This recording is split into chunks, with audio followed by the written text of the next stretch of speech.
At the United Nations in New York for the General Assembly this week. Several of America's most important allies are now saying they plan to formally recognize the state of Palestine. The Israeli leader says not so fast.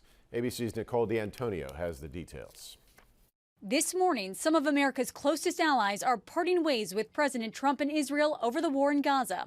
The UK, Canada, Australia, Portugal, and others now say they will recognize a Palestinian state for the first time, calling for an end of the war in Gaza and the release of all hostages. In the face of the growing horror in the Middle East, we are acting to keep alive the possibility of peace and a two-state solution.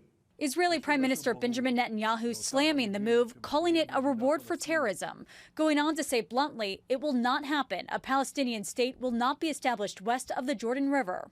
Netanyahu saying during a cabinet meeting Sunday that he plans to meet privately with President Trump during the UN General Assembly this week. Trump opposes recognizing a Palestinian state, but overnight on Air Force One said this. I'd like to see a diplomatic solution. There's a lot of anger and a lot of hatred, you know that.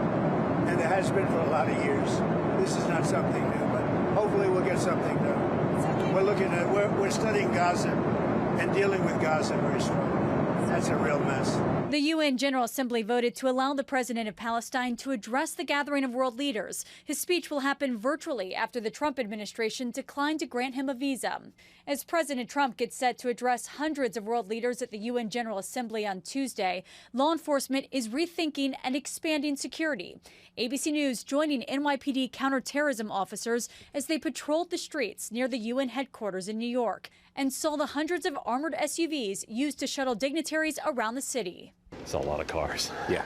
I mean, the logistics piece that goes with this national special security event is huge. This is just one piece of it. Law enforcement say they plan to deploy more drones than ever, alongside thousands of officers and federal agents on the ground, in the air, and on the water. Nicole D'Antonio, ABC News, Washington.